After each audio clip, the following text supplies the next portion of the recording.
everybody, happy Friday. And welcome to TGIF San Diego, where we keep you updated on the market, share the latest San Diego buzz, and kick off the weekend together. We do all of those things. How's your weekend so far? So far, so good. You got a busy weekend coming up? I have probably, yes, a few things going on. All right, well. No, I mean, you know how it is heading into a weekend. You never really know exactly where your time commitments are going to be always. Sometimes you do, sometimes you don't. But I know that tomorrow is starting at 10:30 with a meeting a VA appraiser.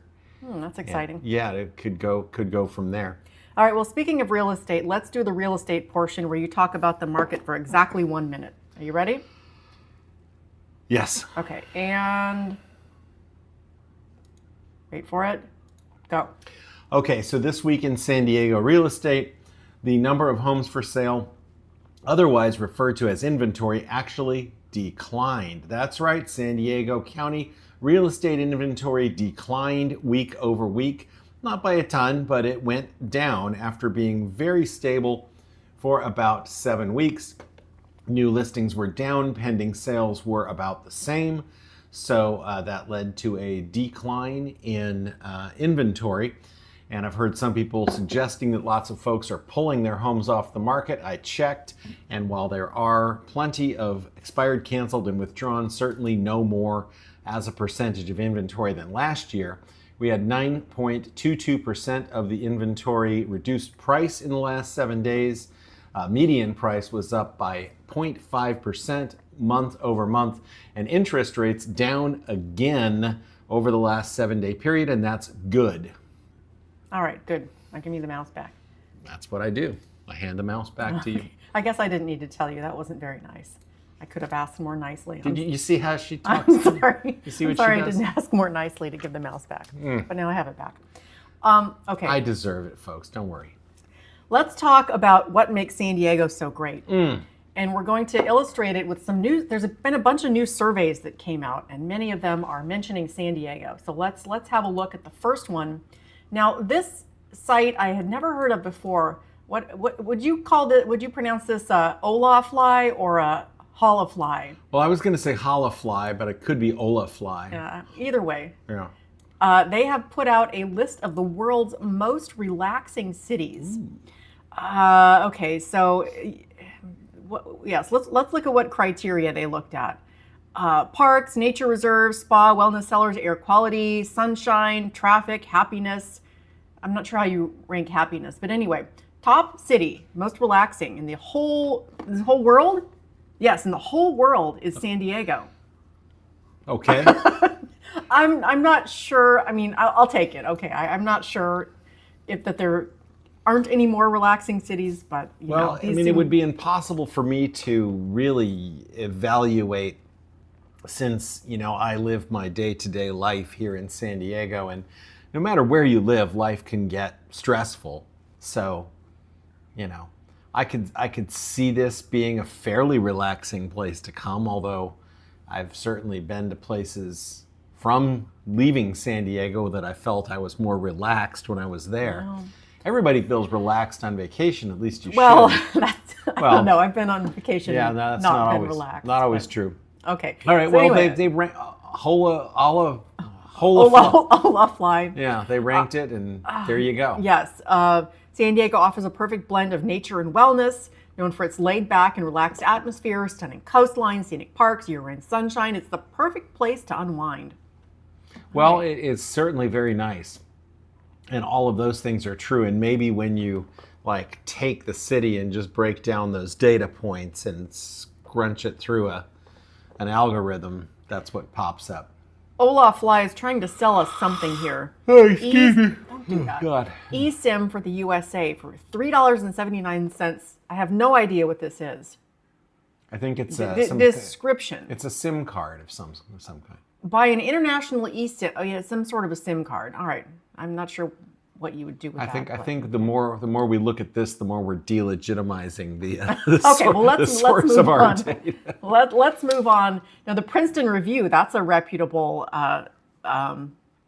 source, yes? Based on Well, it has the having name her- Princeton in it. It sounds Right. fancy. Right, and I've been hearing about it my whole life, Yes. so it must be reputable. Okay, so they have named SDSU among their top colleges, Wow. best colleges, and among top green campuses. Okay.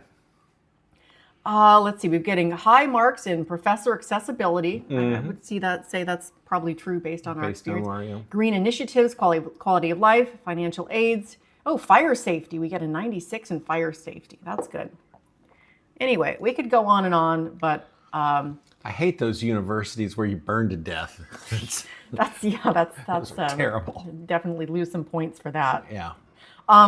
Okay, let's move on to another survey. TripAdvisor, Traveler's Choice, best of the best amusement and water parks in the United States. Oh, and well. we've got Dollywood. number one is Dollywood. Really?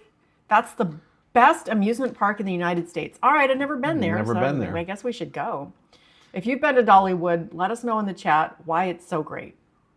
All right, Magic Kingdom in Florida, someplace in Pennsylvania, Disney Studios in Florida, and number 7, Legoland, California, All right. in Carlsbad. Nice. Again, I'm not sure how official these rankings are or how much I would agree with them, but putting San Diego up there. yawning again. Yeah, stop that. Drink your drink and stop yawning. Well, I made a big pitcher of black tea, so once this is over, we're gonna get caffeinated so All we right. can make it through the rest of our evening Sounds good. without me falling asleep on the couch. We don't want that. No, nobody wants that. Okay, now San Diego is about to get even better because the Wild Animal Park. Wow. The elephant exhibit is going to get better because Nice. they're making this new elephant valley, and I could describe it to you, but let's let these folks on the news talk about what's going to Yes, happen. let's do that.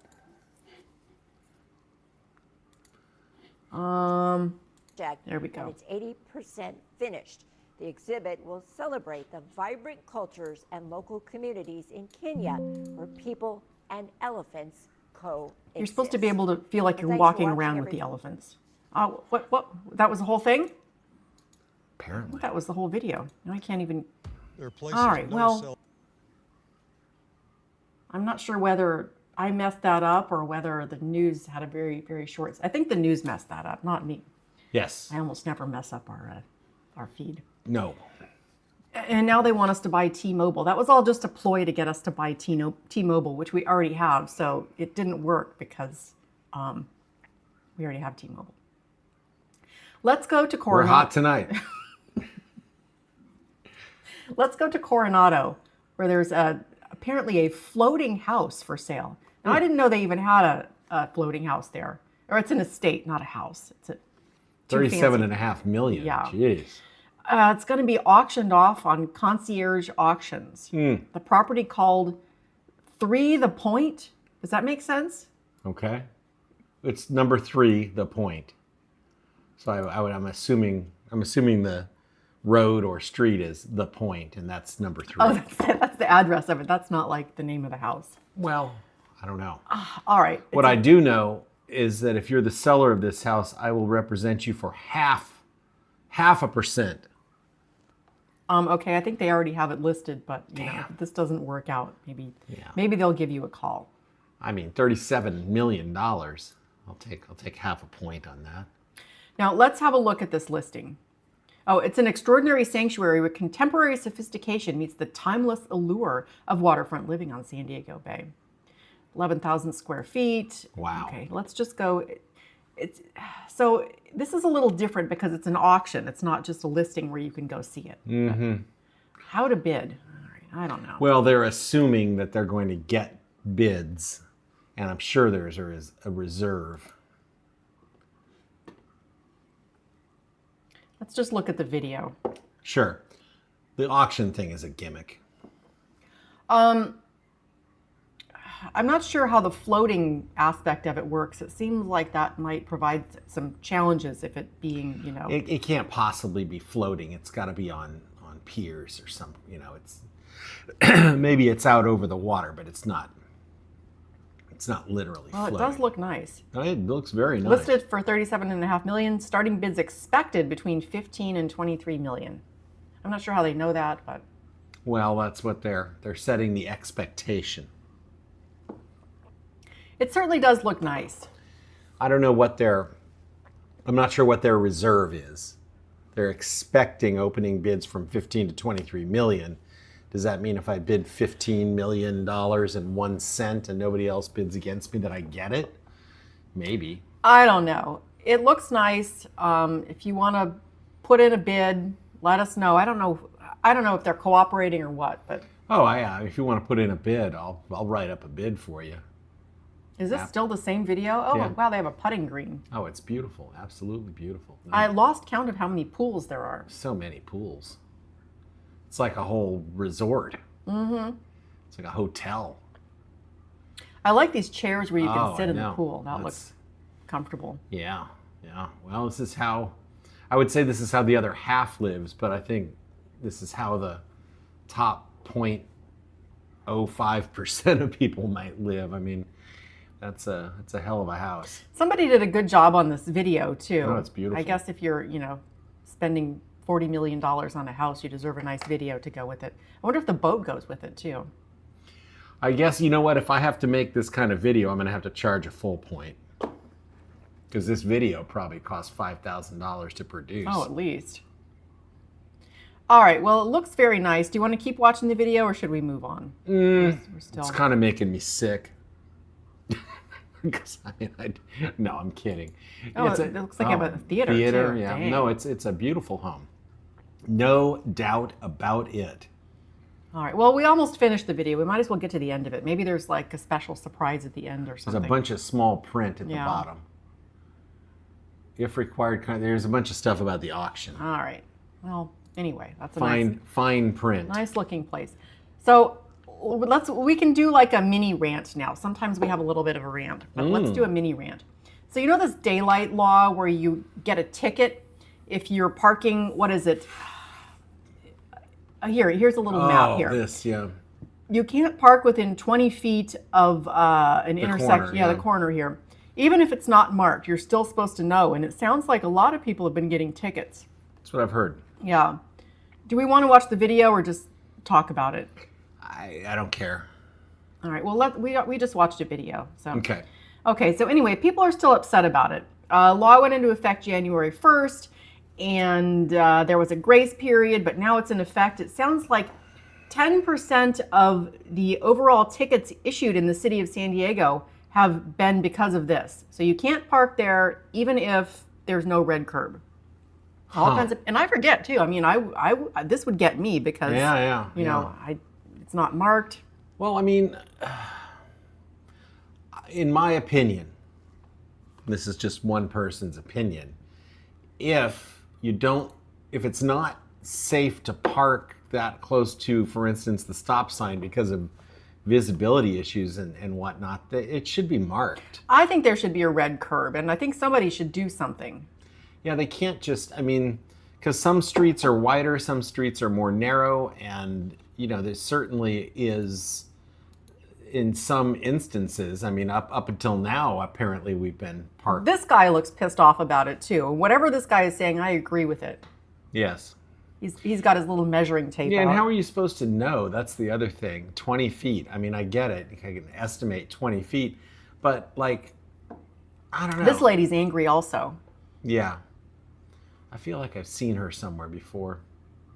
Well, anyway, I'm assuming she doesn't like the daylight law. Yeah. Well, I mean, it just seems to me like if it's not a safe parking spot for, you know, traffic issues, then it should be marked. And if it's not marked, then, you know, you can't, it seems, it's almost, I don't want to say, not entrapment, that's not the right word. It kind of feels like entrapment though, because I mean, I don't remember this, and it's not marked. You know, you're always trying to obey the rules of the road that are marked, and this one isn't marked. You're just supposed to remember. Well, you know, I'm pretty sure that this is going to get a good number of us sooner or later. Mm-hmm. And I don't think it's exactly right. I guess, I mean, there's lots of traffic rules that you're just supposed to remember, but this one, it seems like they should mark the curbs. All right, we've probably gone on long enough about this. Sure. Now let's talk about Joe's Crab Shack, which Oh, was no. closed down by the health department. So Joe's was already going to close down because they're. Now I forgot why they're going out of business. The lease wasn't renewed for whatever. We already talked about it. Because they suck. Yeah. I don't know if that was the official reason or not, but anyway, they were closing down. If it was financially viable, they'd keep it open. Yes. Well, they shut it. They were shut down by the health department because they were discharging sewage outside of the facility. So they're leaking sewage into the bay, and I haven't been able to find any details on exactly what was happening. But anyway, they got shut down because of it. Well, this is one of those things where I'm just not sure, like, Major Vermin doesn't ever tell us exactly what we're talking about. So, I mean, sewage discharge, that seems relatively pretty bad. Cut and dry. Yeah. In terms of, there is no minor sewage discharge. If you're discharging sewage out of your place into the water, then that's not good. And I wonder, since they were already going to close, is this just it now? Well, one witness at the this is sort of an aside, we'll get to that, but one witness at the Radio Shell for a concert claimed that the restaurant had been caught dumping sewage directly into San Diego Bay. So that's the most details we know about it. Somebody at the Radio Shell said this. Now, I thought that would be it, but apparently they made some repairs and have reopened. Oh. Yeah, so they're going to be closing again soon, but they did. They extended the pipe down into the water so you can't see the sewage. So they sent it down to the border, so, There's a video here. Oh, we're going to watch an ad for Belmont Park first. Do we want to see more about Joe's Crab Shack or just move on? Well, I would imagine it's just more of the same. Yeah, all right. Maybe there will be a video of what happened. This lady talking a lot to her. Hear what she says about. And there is Joe's Crab Shack. There it is, Joe's Crab Shack. I didn't mean to say you suck. I just know that the last time I ate there, like 16 years ago, I didn't think it was worth it. We ate there with James Carmody. Did we? Yeah. I don't know. Maybe that was 10 years ago. All right. Well, anyway, they've reopened. I have a feeling James was paying, so it tasted better. He got the big crab boil thing. Oh, yeah. I don't remember what I got. Mm-hmm. This weekend, the AFC half marathon. So wow. Watch out if you're out on the streets because some of them are going to be closed off. Oh, it's a full marathon and a half, right? I don't know. Oh, no, it's a half and a 5K. Yeah, I didn't think so. So every year this comes up, and every year we tell the story about Artie Ojeda giving us the Gatorade. So do you want to tell the story again, just for old time's sake? Sure. Well, okay, I'm gonna scroll around on here. Will you? Back in the day, I used to run a lot of half marathons, and the AFC was the first one I ever ran. And then one year I was running it with Deva here, and I know you're telling the story, but I'm just going to interject a little bit. I was supposed to run it with a friend who had asked me to run the half marathon. I didn't decide to do it, but my friend asked me to do it. So I signed up, and then the friend got injured or whatever, and then you ran it with me, even though you hadn't. And that's not the only time I've run a half marathon with you because that friend got injured. Yeah, I've run 2 half marathons, both of them with you, and both of them, the same friend was supposed to run with me, and you ended up got injured in that they didn't train for the race. Both times you stepped in and ran the race with me. So this year, and I believe it was 12. It was 2012 or 2013, I think. We were running, and we were. It was hot AF that day. That's the thing about this race. Some years it's overcast. I've run this race when it's overcast, and I've run this race when it's blazing sun, and that's kind of the worst. And the end of the race is up 6th Avenue, so it's uphill. You've already run 12, 11 miles, whatever it is. And so this day we were plodding up this hill, and everybody around us was moaning and groaning, and it was just miserable. And a guy on a bicycle rode up to us and was like, "Hey, Eric, you want some Gatorade?" And it turns out it was my old friend Artie Ojeda, who had run the race and finished probably an hour earlier, because that dude was fast AF, and he probably still is. Artie's like a little smaller guy, and he runs super fast. Anyway, he handed us the Gatorade and rode off on his bike, and everybody around us was just very impressed. Well, yes. I don't know that they were as impressed as they were kind of irritated with us for, getting All right, getting well, a Gatorade. I felt like they were impressed, or Yeah. maybe irritated. A And mixture of irritation and. Well, if they were irritated, it might have been because I shouted something to the effect of, "It's not what you know, it's who you know." I think I might I have. could see how people might. I was punchy from the heat and all the running. Yeah, I was a little bit delirious. Yeah. All right. So well, it's a great story. I'm glad. okay. Yeah. Well, let's move on to South Korea. We're not running that race this year. No, we're not. I'm all about Oh wait. Go ahead. I'm all about the elliptical now. I don't pound my feet on pavement anymore. Hang on. We're not going to South Korea yet. I forgot about this. Oh. Amazon. So there's a big Amazon fulfillment center in Otay Mesa. Oh. And you can go on a tour there. Oh. So they have robots that are fulfilling the orders. Okay. Package carrying robots. So you can go tour the place on Monday, Tuesday, Thursday, and Friday at 10:30 and 1:30 Wow. and see the robots. We should do this. Okay, well, you can schedule it right here at amazontours.com. Cool. Okay, we'll put it on our calendar and we'll let you know. Not to be confused with AmazonRainforestTours.com. It's a different tour. Okay, well, I'd like Amazon to do that one too. Tours of the Amazon. Yes. Get it? All Get right, it? That's a whole other thing. Yeah. It was very funny. Thank you for. Okay. All right, now let's go to South Korea. Let's go. Okay, so apparently people in South Korea, or some people in South Korea, are setting up like a whole office at Starbucks. So Wow. now Starbucks has banned customers from bringing desktops and printers in, which I had never thought of, but there's, How do you bring a desktop computer to a Starbucks? so signs in South Korea, Starbucks, informing customers they'll no longer be allowed to set up desktop computers, printers, and multi-outlet power strips at the cafes. So there's policy targets a group of customers known colloquially, did I say Colloquially. that? Colloquial, never mind, you know what I mean. Colloquially. Yes. As another word I don't know how to pronounce. Kagongjok. Yes. A term combining Korean words for cafe and study, and tribe refers to customers who spend several hours studying or doing office work in the businesses. Okay, so they can't do it anymore. Now, I found over here some pictures of these offices that folks have set up in the Starbucks. Now, look at this. You have to have a lot of, I don't want to use any bad words or anything, but I mean, can you imagine going into Starbucks and setting up your You're going to be monitors pulling here? a whole wagon with you. Yeah. And then I'm not sure that's something else. They have like a whole cubicle set up here. I mean, come on, you go to Starbucks and set this up. This is, That's really ballsy. Yeah. I guess that's it. Now, this is in contrast to Starbucks of several years ago, where they were like, anybody can use our bathroom, you can hang out here as long as you want.